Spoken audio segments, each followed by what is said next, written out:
Welcome to Pillars of Power, the series where we uncover the stories, strategies, and legacies of extraordinary leaders shaping our world. Today, we are honored to spotlight a trailblazer whose impact resonates far beyond the corporate boardroom.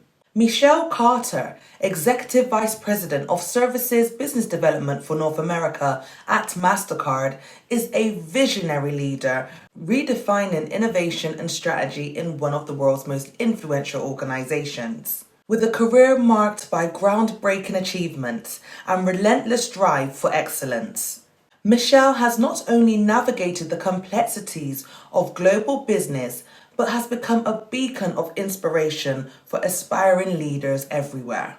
In this conversation, we'll explore the pivotal moments that defined her journey and the legacy she's building for future generations. Get ready for an inspiring, thought-provoking dialogue with a true pillar of power. Hi, Michelle. Thank you so much for joining us today. Thank you. What motivated you in the early days of your career? Yeah, so early on, I was exposed to a lot of senior leaders across retailers and manufacturers and financial services institutions. And it was really great to see, how they were leading and guiding their teams, right? I had a sales career at Applied Predictive Technologies, and I was motivated to achieve success similar to what I was seeing from some of the leaders that I was working with and trying to sell to. And I remember being in a meeting with Kathy Walters, who is the president of Georgia Pacific's Consumer Products Group at the time. And the meeting was Kathy and 11 men who all reported into her. And it was great to see a woman in such a senior role who was leading the direction of such a large organization.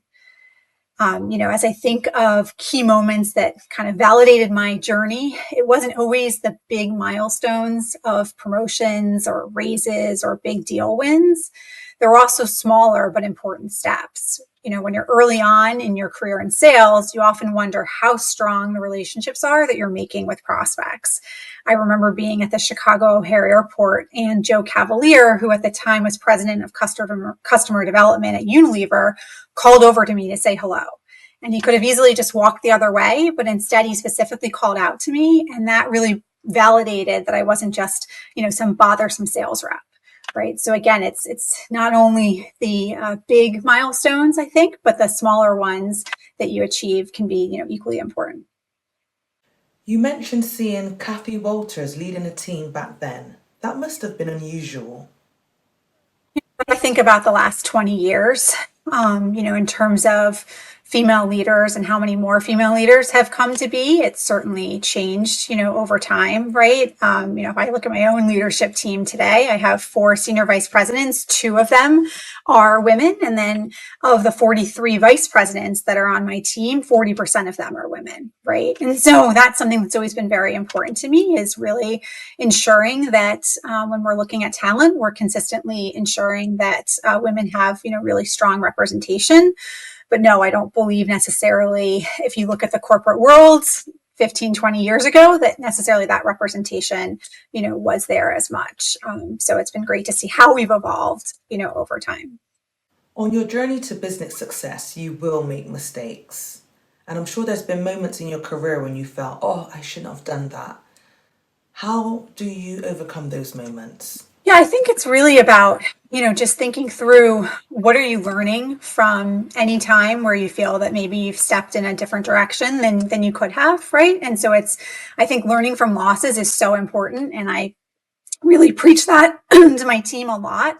Whenever we lose a deal, let's talk through why we lost that deal. Are there things that we can learn from that deal to take to the next conversation we're having to make sure that doesn't happen again? So I think it's a combination of not getting too down with, maybe decisions that went the wrong way, and figuring out what we can learn from it and apply it to the future. Speaking of losing deals, what was the most significant or the largest acquisition you've spearheaded so far? Yeah, so when I came into this role, I was really challenged to grow the North America business. And the thing I would say is one of the things I'm most proud of is the first 2 years I was in the job, we exceeded our budget numbers year over year. And then I was nominated for the CEO award for the North America kind of turnaround. And that was just really exciting to kind of, have that validation and, again, be able to be tasked with something and be able to overexceed on something that was so large and significant to the business. How do you stay ahead of the curve in such a rapidly evolving industry? And what future trends do you foresee shaping the business development sector? Yeah, so business development has changed a lot over the past 20 years. I look back to 20 years ago, cold calling was something that was, very prevalent in a big way in which you would go to market. That has really changed, right, to digital communication. And now AI is becoming much more dominant within business development as it really enables teams to be able to action their efforts more quickly and with significantly greater scale. AI is helping in all stages of the process. So from initial outreach to creating presentations, drafting contracts, et cetera. So I would say, we're really able to scale and deliver to our customers in a much faster way than we've ever been able to before. Where do you see the future of Mastercard? So, from a Mastercard standpoint, we're just continuing to grow and support our customers in every which way we can, right? So this year we announced a very public reorg where we combined our services organization. So we brought in our cyber and intelligence business, so cyber fraud, and combined it with our previous consultancy, which was data and services. So loyalty, analytics, test and learn, personalization, and really that has enabled us to drive greater scale and greater go-to-market for our customers. So I see a lot of growth and excitement as we continue.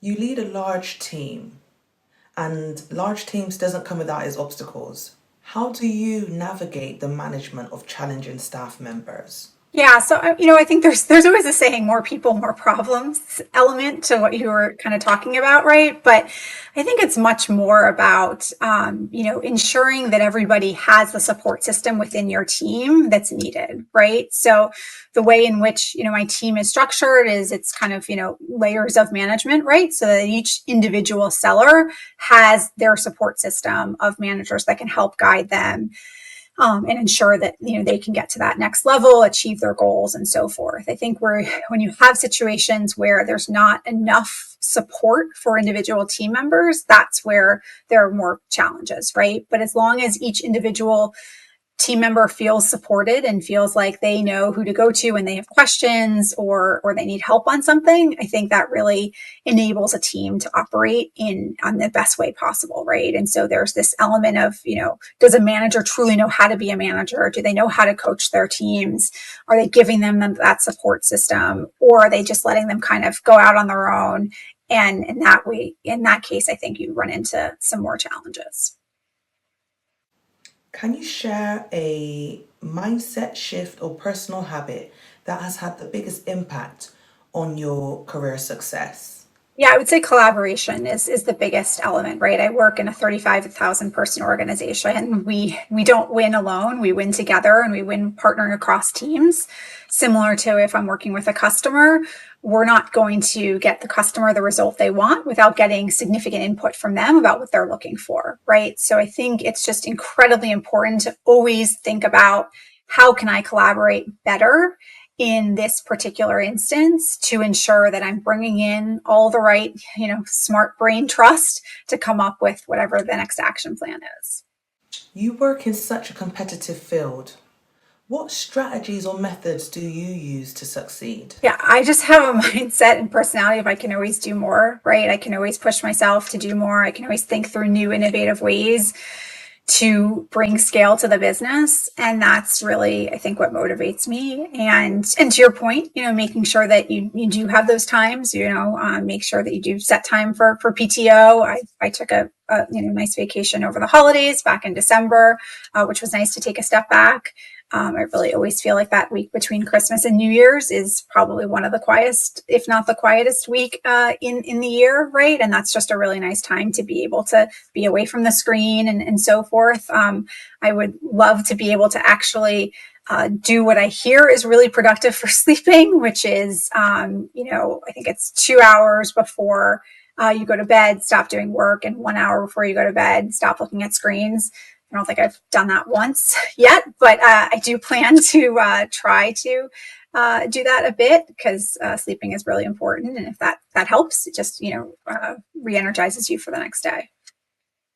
What drives you to take the impactful strides that you do? Yeah, I'm really inspired and motivated by helping others achieve their goals. So I love watching my team achieve new milestones they haven't hit before. As an example, in December, we hit a monthly revenue target that was jumping into kind of a new milestone number, and we'd never achieved it before. And that was really exciting to get there, right? I'm okay admitting that I have a very type A personality and I'm always wanting to achieve more and do more. So work is something that is, hugely motivating to me. And I really enjoy being able to keep pushing myself. You have so many career achievements under your belt.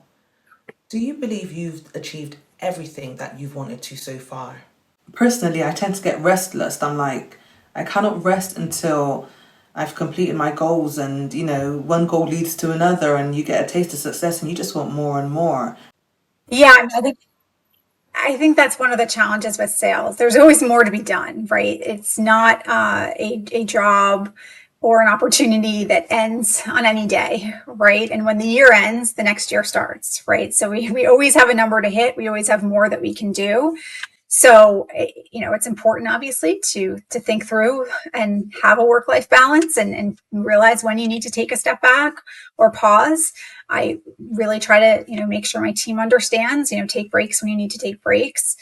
But yes, for sure that I feel the more success you achieve, the more success you want to achieve. And that's something that is definitely instilled within me. Can you share 3 bits of advice for entrepreneurs or someone aspiring to climb the corporate ladder? Yeah, so one would definitely be embrace pivoting, right? I think that individuals who think that this was the plan that they had started on and they need to make sure that they finish that plan, even if there are reasons to maybe jump ship and go a different direction, often get bogged down and don't necessarily get the success that they're looking for or the results that they're looking for. So it's important to really take a look and notice those times where you should pivot and go a different direction. So that's certainly one. The second is stretch up, but also stretch down. So it's really important, obviously, to always be kind of thinking, how can I take on something, from someone else's plate that might be more senior than I am, or a bigger task that I haven't had opportunity yet to, embrace or be part of. But if you're not also realizing that, helping, those other folks that are below you, maybe somebody's out on PTO for a bit or they're out on leave, and being able to take something off of their plates is often helpful too, right? Those leaders that sort of feel like, nope, I don't, that's below me now or beneath me. I think they also kind of can run into challenges or trouble from that standpoint. And then celebrating the small milestones or the mini milestones, right? So the mini successes that you have, making sure that you're, spending time and appreciating those, because it might be quite a while before you have one of the major milestones. I mean, certainly early on in my career, I was selling a software platform that often took 8, 12, maybe even more months than that to sell, right? It was a very long sales cycle.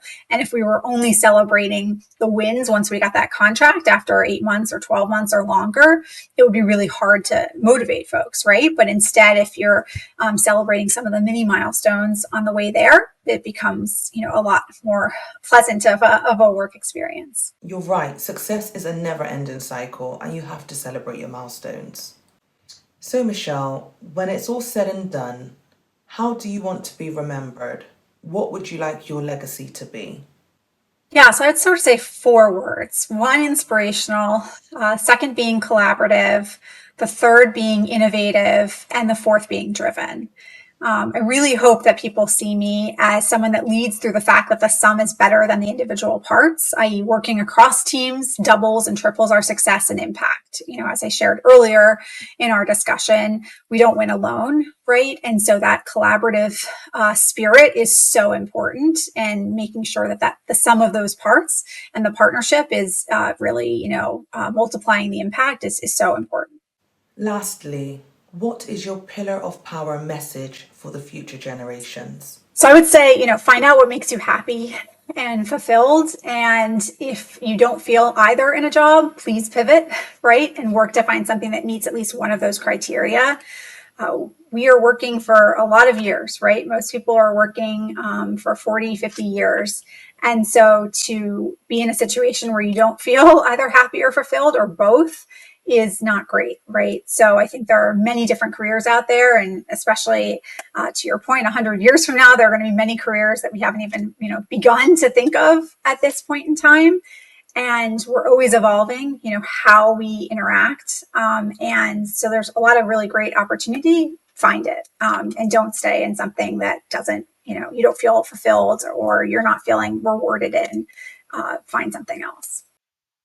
Michelle, it's been an absolute pleasure having you join us today. Thank you so much, Shar. It's been wonderful joining you today, and really excited about what you're doing with Pillars of Power.